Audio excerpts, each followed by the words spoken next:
ടെക്നോയുടെ പുതിയൊരു smart phone ഇന്ത്യയിൽ launch ചെയ്തിരിക്കുകയാണ്. Techno spark go 2020. ഈ ഫോൺ വരുന്നത് എൻട്രി ലെവൽ സെഗ്മെന്റിലാണ്.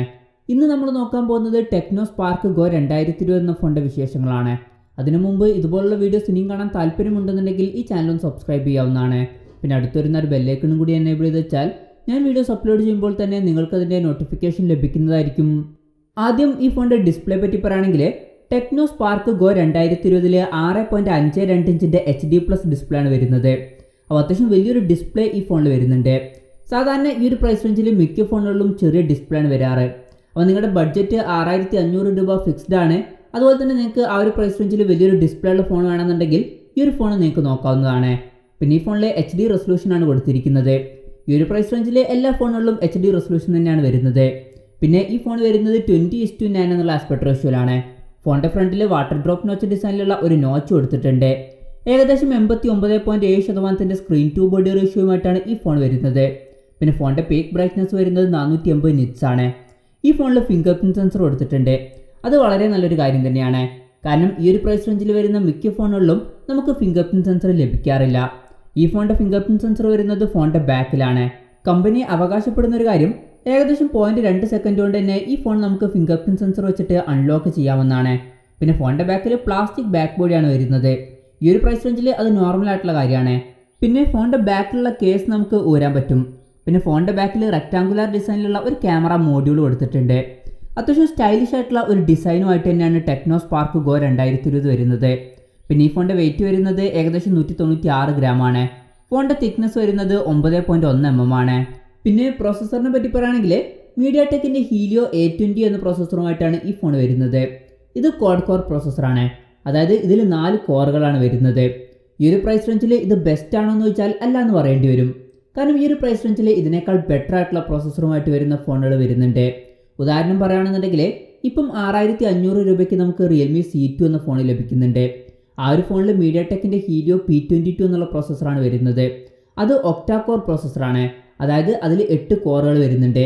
ഹീലിയോ A20 എന്ന പ്രോസസ്സറിനേക്കാളും കുറച്ചും കൂടി ബെറ്റർ ആയിട്ടുള്ള പ്രോസസ്സറാണ് റിയൽമി C2 വരുന്നത്. പിന്നെ റെഡ്മി 9 എന്ന ഫോൺ 6800 രൂപ പ്രൈസ് റേഞ്ചിൽ വരുന്നുണ്ട്. ആ ഒരു ഫോണിൽ മീഡിയാടെക്കിൻ്റെ ഹീലിയോ G25 എന്നുള്ള പ്രോസസ്സറാണ് വരുന്നത്. അതും കുറച്ചും കൂടി ബെറ്റർ ആയിട്ടുള്ള പ്രോസസ്സറാണ്. അപ്പോൾ കുറച്ചും കൂടി ബെറ്റർ ആയിട്ടുള്ള പെർഫോമൻസ് വരുന്ന ഫോണുകൾ ഈ ഒരു പ്രൈസ് റേഞ്ചിൽ വരുന്നുണ്ട്. പിന്നെ ഈ ഫോണിൽ 2 GB റാം ആണ് വരുന്നത്. പിന്നെ എടുത്തു പറയേണ്ട ഒരു കാര്യം ഈ ഫോണിൽ 32 GB ഇന്റേണൽ വരുന്നുണ്ട്. സാധാരണ ഈ ഒരു പ്രൈസ് റേഞ്ചിലൊക്കെ 16 GB ഇന്റേണലാണ് ഉണ്ടാവാറ്. അപ്പോൾ അത് നല്ലൊരു കാര്യം തന്നെയാണ്. പിന്നെ മെമ്മറി എക്സ്പാൻഡ് ചെയ്യണമെന്നുണ്ടെങ്കിൽ ഈ ഫോൺ വരുന്നത് ഡെഡിക്കേറ്റഡ് മെമ്മറി കാർഡ് സ്ലോട്ടുമായിട്ടാണ്. അതായത് 2 സിം യൂസ് ചെയ്യുമ്പോൾ തന്നെ ഒരു മെമ്മറി കാർഡ് നമുക്ക് സെപ്പറേറ്റ് ആയിട്ട് യൂസ് ചെയ്യാം. ഈ ഫോണിൽ ഡ്യുവൽ വോൾട്ടി സപ്പോർട്ട് ചെയ്യുന്നുണ്ട്. പിന്നെ ഈ ഫോണിൽ 3.5 mm ഓഡിയോ ജാക്ക് കൊടുത്തിട്ടുണ്ട്. പിന്നെ ഈ ഫോണിൽ ആൻഡ്രോയിഡിൻ്റെ ഗോ എഡിഷൻ സോഫ്റ്റ്വെയർ ആണ് വരുന്നത്. ആൻഡ്രോയിഡ് 10 ഗോ എഡിഷൻ ബേസ് ചെയ്തിട്ടുള്ള iOS സോഫ്റ്റ്വെയർ ആണ് ഈ ഫോണിൽ കൊടുത്തിരിക്കുന്നത്. ഗോ എഡിഷൻ സോഫ്റ്റ്വെയർ എന്ന് പറഞ്ഞാൽ സാധാരണ പ്രോസസ്സറൊക്കെ കുറച്ച് വീക്കാകുമ്പം നോർമലായിട്ടുള്ള ആൻഡ്രോയിഡ് റൺ ചെയ്യുമ്പോൾ ചിലപ്പോൾ ലാഗൊക്കെ വന്നേക്കാം. അപ്പോൾ അതൊക്കെ ഒഴിവാക്കാൻ വേണ്ടിയിട്ട് ആൻഡ്രോയിഡിൻ്റെ തന്നെ ഒരു ലൈറ്റ് വെർഷനാണ് ആൻഡ്രോയിഡ് ഗോ എഡിഷൻ. പിന്നെ ക്യാമറയെ പറ്റി പറയുകയാണെങ്കിൽ ഫോണിൻ്റെ പിന്നിൽ ഒരു ഡ്യുവൽ ക്യാമറ സെറ്റപ്പാണ് വരുന്നത്. 13 MP f1.8 അപ്പേഴ്സിൽ വരുന്ന മെയിൻ സെൻസറാണ് വരുന്നത്. പിന്നെ ഒരു AI ലെൻസ് കൊടുത്തിട്ടുണ്ട്. സെൽഫി ക്യാമറയുടെ കാര്യം പറയുകയാണെന്നുണ്ടെങ്കിൽ ഫ്രണ്ടിൽ 8 MP f2.0 അപ്പേഴ്സിൽ വരുന്ന സെൽഫി ക്യാമറ ആണ് വരുന്നത്. പിന്നെ എടുത്തു പറയേണ്ട ഒരു കാര്യം ഈ ഫോണിൽ 5000 mAh ബാറ്ററി വരുന്നുണ്ട്. വളരെ നല്ലൊരു ബാറ്ററി ബാക്കപ്പ് ഈ ഫോണിൽ നമുക്ക് ലഭിക്കും. പിന്നെ ഈ ഫോണിൻ്റെ ബോക്സിൽ 5 വാട്ടിൻ്റെ ചാർജറേ കൊടുത്തിട്ടുള്ളൂ.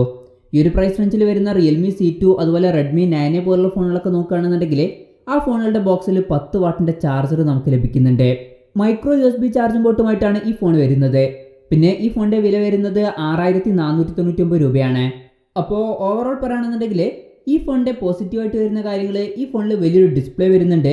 പിന്നെ ഫിംഗർ പ്രിന്റ് സെൻസർ കൊടുത്തിട്ടുണ്ട്. പിന്നെ 5000 mAh ബാറ്ററി വരുന്നുണ്ട്. പിന്നെ ലാഗൊക്കെ ഒഴിവാക്കാൻ വേണ്ടിയിട്ട് ആൻഡ്രോയിഡിൻ്റെ ഗോ എഡിഷൻ സോഫ്റ്റ്വെയർ ആണ് ഉപയോഗിച്ചിരിക്കുന്നത്. അപ്പോൾ അധികം ആപ്പൊന്നും യൂസ് ചെയ്യാത്തവരാണെന്നുണ്ടെങ്കിൽ ഇത് യൂസ്ഫുൾ ആയിട്ട് വരും. പിന്നെ നെഗറ്റീവായിട്ട് പറയേണ്ട കാര്യങ്ങൾ ഈ ഫോണിൽ ഈ ഒരു പ്രൈസ് റേഞ്ചിലെ ബെസ്റ്റ് പ്രോസസ്സർ അല്ല വരുന്നത്. ബെറ്റർ ആയിട്ടുള്ള പ്രോസസ്സറുമായിട്ട് വരുന്ന ഫോണുകൾ വേറെ ഈ പ്രൈസ് റേഞ്ചിൽ വരുന്നുണ്ട്. പിന്നെ ഈ ഫോണിൻ്റെ ബോക്സിൽ 5 വാട്ടിൻ്റെ ചാർജർ ലഭിക്കുന്നുള്ളൂ. പിന്നെ ആൻഡ്രോയിഡ് ഗോ എഡിഷൻ സോഫ്റ്റ്വെയർ ആണ് ഉപയോഗിച്ചിരിക്കുന്നത്. അതുകൊണ്ട് തന്നെ എല്ലാ ആപ്ലിക്കേഷനും നമുക്ക് റൺ ചെയ്യാൻ കഴിഞ്ഞോളണമെന്നില്ല. അപ്പോൾ അധികം ആപ്ലിക്കേഷൻസ് ഒന്നും യൂസ് ചെയ്യാത്തവർക്കാണ് ഫോൺ മേടിക്കുന്നതെന്നുണ്ടെങ്കിൽ ഈ ഒരു ഫോൺ നോക്കാവുന്നതാണ്. എന്തായാലും ഈ ഫോണിനെ പറ്റിയിട്ടുള്ള നിങ്ങളുടെ അഭിപ്രായം ജസ്റ്റ് ഒന്ന് കമൻറ്റ് ചെയ്യുക.